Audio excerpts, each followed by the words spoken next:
Nitranga mahagaga sy mampalahelo noho ny sehoa tany Toliara tany. Andriamatoa Mahareta Mbohita izay maty notifirin'ny zandary tamin'iny herinandro iny ka gaga ny fianakaviany raha vantany vao nahita an'izay fahafatesana izay maty notifirin'ny zandary izay. Ka nipitsipitsony mahakasika an'izay ny fakafakana amintsika atao anatin'ity vidéo ity ka manasa antsika rehetra anaraka an'ity vidéo ity hatramin'ny farany. Azadino ny milaiky ny vidéo antsika ary tsarovatra hatrany ny miabone amin'ny chaîne antsika mba ahafahanareo manaraka tsy tapaka ny vidéo zay lefa nahita isan'andro. Tsy ampendrela moa isika fa avy hatrany tonga de vavany ndao ary.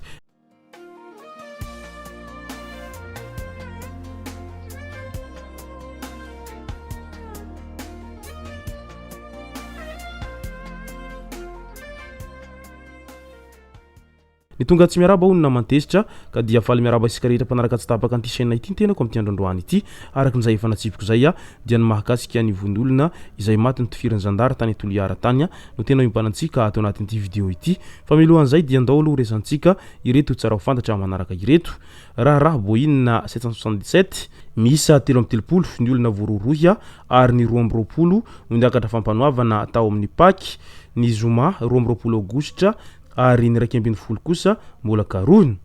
Fanozongozonana ny fiandrianam-pirenena, fanotohinana ny filaminana anatiny, kolikoly famotsimbola, fanararaotam-pahefanana, fampiasana hosoka sy fisandohana andraikitra, ireo no isan'ny vesatra izay ampangana azy ireo ary misy fikambanan'ny Jolahy ihany koa tao anatiny izany. Isan'ny mpiasa-panjakana ambony niakatra teny amin'ny Pâques ny DG ny ACM ary isan'ny voatazona eny ihany koa. Tsy anatiny niakatra fampanoavana ny ministry ny fitaterana teo aloha nilaza ny mpampanolalana eo anivon'ny Pâques fa tsy voakitika amin'ny tira raha boinina ity ny mpitondra sy ny mpanatanteraka atreto. Taorian'izay fiakarana fitsarana izay mantsy dia fantatra fa nidoboka ponja vonjimaiky avokoa ireo rehetra voarorohy izay niakatra fampanoavana teny amin'ny Pâques ka ny 7 amin'izy ireo no nalefa eny Avaradrano, ny 20 ao Antanimora, ny 2 eny Tsiafahy ary ny iray nalefa any Manjakandrina. Ao anatin'ireo ny mpiasa vitsivitsy sy ny DG ny ACM ary ny mpiasa sy tompon'andraikitra eo anivon'ny ilay orinasa UDAN.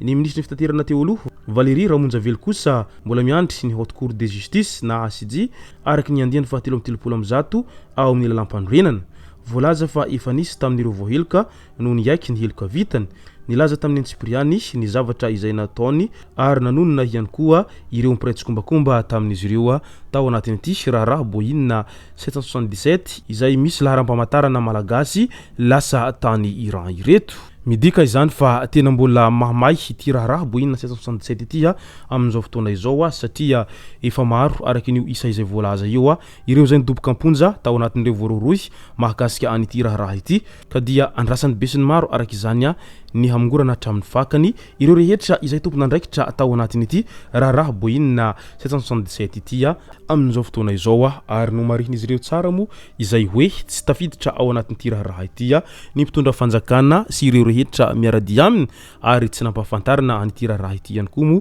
ny Premier Ministre sy ny filoham-pirenena manoloana an'izay resaka hosoka tamin'ny raha boinina 777 zay ary efa nanao ny asany ihany koa mo ny FBI izay voalaza fa tonga tao Madagasikara tao nanao fanadihadiana mahakasika azy ity ary rehefa vita mo ny asa fanadihadiana izay nataon'ny FBI zay dia napetraka izy ireo teo ampelantan'ny mpitondra malagasy sy ny tompon'andraikitra eo anivon'ny fitsarana ary ihany koa ny mpitandro filaminana ao an-toeranao ny mahakasika an'ity raha boinina 777 izay mitondra laharam-pamantarana malagasy tratra tany Iran ireto. Mahakasika ny von'olona mahatsiravina indray izay niseho tao Mahajanga tao tamin'ity herinandro ity. Raha ny fantatra mantsy mpandraharaha mpivarotra PPN maty nisy namondro nodidina tamin'ny antsy ny tendany tao anatin'izay famonoana azy izay.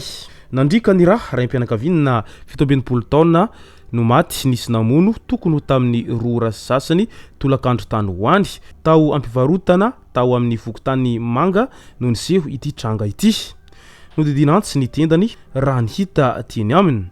Andrasana ny angom-baovao feno mahakasika ity raha ity efa hita teny an-toerana ny mpitandro filaminana izay nijery ny zavamisy manoloana an'ity raha famonoana ny mpandraharaha teratany vahiny tao Mahajanga ity. Tsara ho marina fa mbola ho Mahajanga ny ministry ny filaminam-bahoaka nandritra io fotoana io niatrika ny lanonana izay famindramtan-tanana teo amin'ny komisaria central teo aloha sy ny vaovao no nitranga izao loza izao ka dia andrasana araka izany ny fandraisana andraikitra izay ataon'izy ireo manoloana an'ity raharaha fa amin'olona tamin'ny fomba fianakaviana izay niseho tao mahajanga ity fa mahatsara miaina ao anatin'ny tebiteby sy tsy fanepahalemana ireo amponina any an-toerana any amin'izao fotoana izao indrindra fa ireo lasibatra amin'izay resaka asan'ny jolahy izay izany hoe ireo mpanambola izany sy ireo mpandraharaha izay misehatra amin'izay tady vola amin'ny fandraharahana izay no tena matetika lasibatra n'ireo olon-dratsy. Andao amin'izay ho resantsika ny mahakasika ny zavanitranga tany atsimon'ny nosy tany. Maty ny tofirin'ny zandary ary gaga ny fianakaviany Andriamatoa Mahareta Mbohita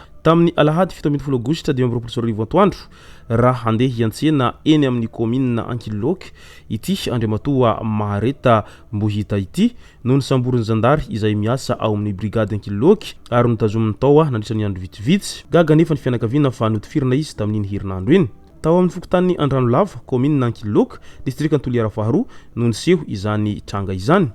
Hatreto nefa tsy mazava amin'ny fianakaviana ny antony namonoana azy. Nanatona teny amin'ny fokotany izy ireo niaraka tamin'ny ilay razana hanontany ny antony nefa niala teo an-toerana ilay filoam-pokotany koa mangataka ny fanazavana avy amin'ireo mpitandro filaminana sy izay tomponantoka amin'izao fitifirana ny havan'izy ireo zao ireto fianakaviana sy ny fokon'olona ao Andranolava ireto taorian'izao fahafatesan'ny Andriamatoa Mahareta Mbohita ity fa tena tsy mazava amin'izy ireo izay antony fitifirana izay nahazo ny havan'izy ireo izay ka dia andrasantsika eto no mety ho toy ny fanadihadiana mahakasika an'ity raha fitifirana ny havan'izy ireo ity fa tena malahelo ireo fianakaviana manoloana an'izany rehetra izany satria tena tsy mazava amin'izy ireo inona marina no tena antony nitifirana an'izay havan'izy ireo izay. Misy zavatra tsy mazava sy mifamaofao araka izany ny mahakasika an'ity fitifirana any Mahareta Mbohita ity izay niseho tany Toliara ity amin'izao fotoana izao ka io indrindra no mahatonga anireo fianakaviana sy ny fokon'olona izay mametra pantaninana maro isan-karazany amin'ilay hoe inona no heloka vitany ary inona no antony nahatonga an'izao fitifirana izao moa ve tena heloka bevava no vitany ka ny afara amin'izay fitifirana izay sa inona no tena marina tao ambadika an'izao fitifirana ka nahafaty azy izao. Ka dia mirary finonana feno ho an'ny fianakaviana manamanjo amin'izao loza izay nahazo ny havan'izy ireo izao ainganeho tsara levenina ny maty ary aza misosoka alahelo-ntsony izay no masaka azo narosy tao anatin'ity video ity tomboky lasy tomboky vavy misaotratsika rehetra nanaraka an'ity video ity hatramin'ny farany azadino ny milaiky ny video antsika ary tsarovatrany ny miabone amin'ny chaîne antsika mba ahafahanareo manaraka tsy tapaka ny video zay lefa nahita isan'andro tomboky lasy tomboky vavy makasitraka dia mirary soa.